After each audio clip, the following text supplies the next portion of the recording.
अकेले प्रधानमंत्री नरेंद्र मोदी पर इतनी बड़ी बड़ी आफतों का पहाड़ अगर आकर गिरने लगेगा तो बेचारे प्रधानमंत्री क्या करेंगे, कैसे संभालेंगे। दरअसल दोस्तों, मोदी जी की पार्टी टूट टूट कर बिखर रही है। कैसे बिखर रही है, इस्तीफे का बौछार कैसे हो गया है, ये सब कुछ आगे इस वीडियो में बताने वाली हूं। लेकिन उससे पहले आपको बता दूं कि हमारे प्रधानमंत्री नरेंद्र मोदी 75 साल के हो गए हैं। 75 साल पूरा होने के बाद लगा था कि भारतीय जनता पार्टी के लिए कुछ अच्छी खबर आएगी, कुछ बेहतरीन खबर आएगी जिसे देखकर कलेजे को ठंडक मिलेगा, लेकिन ऐसा हो ना सका। आज सुबह प्रधानमंत्री नरेंद्र मोदी को राहुल गांधी के जरिए एक ऐसा गिफ्ट दे दिया गया, हाइड्रोजन बम फोड़कर, कि इस बात की चर्चा हर तरफ हो रही है कि भैया चुनाव आयोग जवाब क्यों नहीं देता है। आज तो सबूत भी मंच पर लाकर पेश कर दिया गया कि देखिए ये है सबूत, इन लोगों के वोट के साथ कैसे धांधली हुई, कैसे छेड़खानी हुई। लेकिन हमेशा की तरह चुनाव आयोग को बचाने के लिए भारतीय जनता पार्टी की तरफ से प्रेस कॉन्फ्रेंस किया गया। प्रेस कॉन्फ्रेंस करते हुए अनुराग ठाकुर, जी हां, राहुल गांधी के सवालों का जवाब दे रहे हैं। अब बात चुनाव आयोग पर था दोस्तों, तो चुनाव आयोग को प्रेस कॉन्फ्रेंस करना था ना। चुनाव आयोग प्रेस कॉन्फ्रेंस नहीं कर रहा है। प्रेस कॉन्फ्रेंस कौन कर रहा है? तो भारतीय जनता पार्टी के नेता, उनके लोग आकर प्रेस कॉन्फ्रेंस कर रहे हैं कि राहुल गांधी फुसकी बम छोड़ गए, राहुल गांधी का बात जो है पूरी तरीके से निराधार है, गलत है, ये है, वो है, दिस है, दैट है। ये सब कुछ बीजेपी के प्रेस कॉन्फ्रेंस के जरिए किया जा रहा है। मतलब दोस्तों, मुझे समझ नहीं आया, आपको समझ में आया क्या कि सवाल और आरोप किस पर लगा, लेकिन जवाब देने बीजेपी क्यों बार बार आ जाती है। इस वक्त यही मुद्दा जो है दोस्तों चल रहा है, लेकिन यही मुद्दा इतना नहीं है दोस्तों। मोदी जी के जन्मदिन पर एक से बढ़कर एक बम जो है वो फूट रहा है, धड़ाम धड़ाम धड़ाम। इतना बड़ा बड़ा बम फूटेगा तो मोदी जी कैसे उसको संभालेंगे, कैसे उसको मैनेज करेंगे, क्योंकि अब एनडीए की सरकार है ना, बीजेपी वाली सरकार है नहीं कि बीजेपी का नेतृत्व, बीजेपी का ताकत देश को दिखाई दिया जा रहा है। नहीं दिखाई दिया जा रहा है बीजेपी को की ताकत। आजकल बिल आ रहे हैं तो बड़ी मशक्कत के साथ, बड़ा दाव पेच खेलना पड़ता है। एक चुनाव भी जीता जा रहा है तो उसके लिए भी दाव पेच, न जाने क्या क्या तिगड़मबाजी करने का आरोप लग रहा है। कोई कह रहा है कि एक वोट 20 करोड़ में, कोई कह रहा है एक वोट 25 करोड़ में खरीदा जा रहा है, कोई कह रहा है कि मोदी जी रैली कर रहे हैं तो भीड़ नहीं आ रही है, रोड शो कर रहे हैं तो लोग नहीं आ रहे। मतलब समझ सकते हैं कि मोदी जी पर कितनी बड़ी बड़ी चीजों का बर्डन है। अब इसी बीच दोस्तों एक और खबर आई है, इस्तीफे की खबर। इस्तीफे का बौछार लगता है भारतीय जनता पार्टी में दनादन हो रहा है, दनादन। अभी मणिपुर दौरे से पहले भारी तादाद में इस्तीफा हुआ था भारतीय जनता पार्टी में, 43 नेताओं ने बीजेपी को छोड़ दिया। उसके बाद मणिपुर से सटा हुआ एक राज्य मेघालय, वहां पर जैसे तैसे सरकार बनाई गई बीजेपी के साथ मिलकर। वहां के मंत्रियों के जरिए दोस्तों इस्तीफा दे दिया गया। 60% से ज्यादा मंत्री और नेताओं ने इस्तीफा दे दिया। यहां पर खलबली मची हुई है, यहां पर सरकार बचाने के लिए हाथ पैर मारा जा रहा है। अब ऐसे में दोस्तों वो स्टेट जो बीजेपी के लिए बहुत इंपॉर्टेंट है, बहुत ज्यादा इंपॉर्टेंट है, यहां पर वो कई सालों से हाथ पैर मारते हुए नजर आ रहे हैं। किसी भी कीमत पर बिहार के अंदर सरकार बनाने की कोशिश की जा रही है कि भैया बीजेपी की सरकार बन जाए। इसी वजह से अमित शाह ने अभी तक, जी हाँ, अभी तक बिहार में कौन सीएम होगा इस पर सस्पेंस क्रिएट किया हुआ है। नीतीश कुमार से अलग पंगा चल रहा है। नीतीश कुमार अलग अपने नेताओं को, जी हाँ, वोट शेयरिंग से पहले अलग ही नाम घोषणा कर रहे हैं कि भैया हमारी तरफ से ये चुनाव लड़ेंगे, हमारी तरफ से वो चुनाव लड़ेंगे।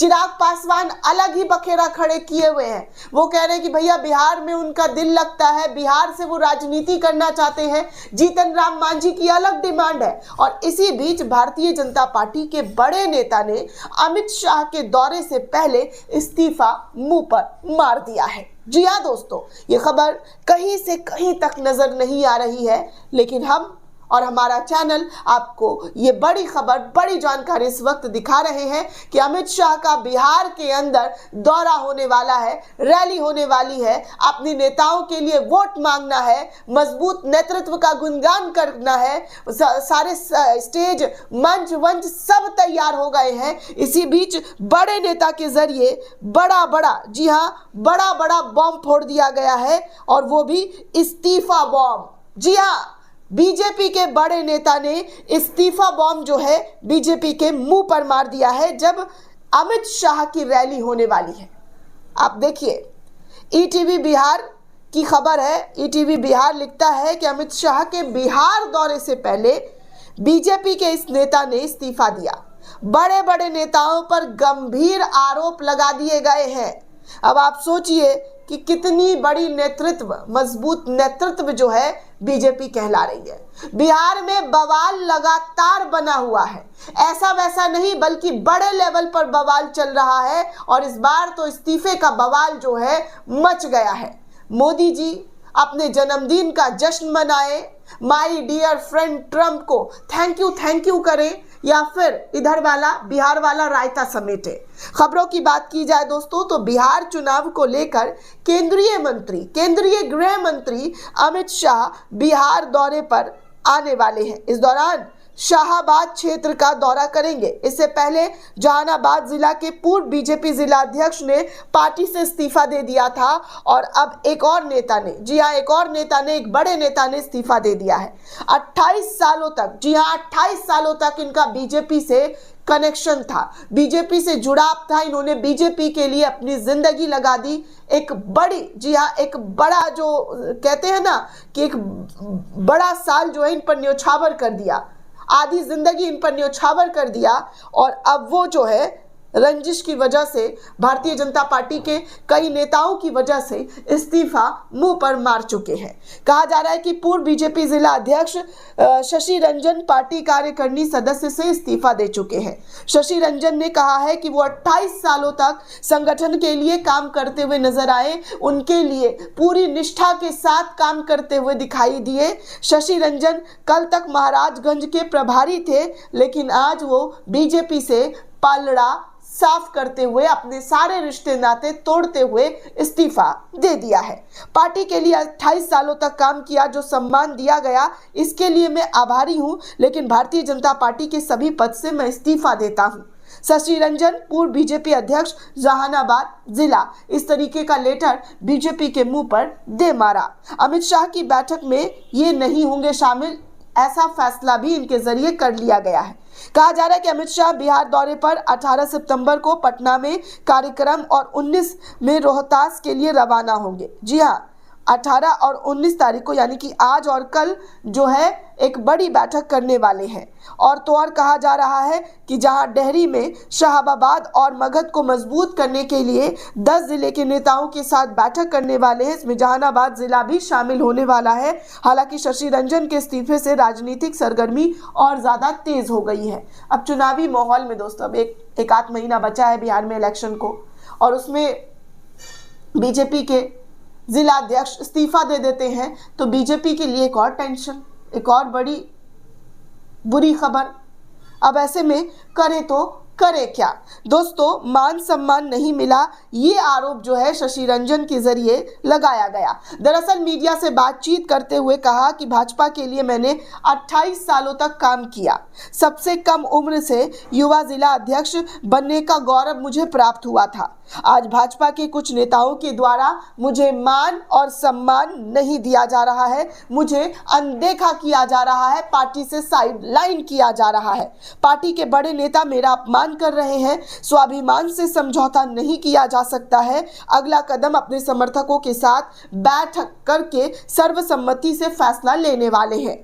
मैं चुनाव में पार्टी के विपक्ष में रहूंगा, एनडीए का विरोध करूंगा। इस तरीके की बातें शशि रंजन, पूर्व जिला अध्यक्ष बीजेपी जहानाबाद के जरिए कही गई है। दोस्तों, आपको बता दूं कि शशि रंजन का राजनीतिक करियर 1995 से 97 तक अखिल भारतीय विश्व परिषद कुर्था में नगर मंत्री पद पर बने रहे थे। 1998 में युवा भाजपा के जिला मंत्री रहे, सन 2000 में युवा भाजपा के जिला महामंत्री रहे और 2003 में युवा भाजपा के जहानाबाद के जिला अध्यक्ष रहे। 2006 में जहानाबाद भाजपा के जिला महामंत्री रहे और 2009 में भारतीय जनता पार्टी महासंघ जिया मजदूर महासंघ के प्रदेश के उपाध्यक्ष भी रहे।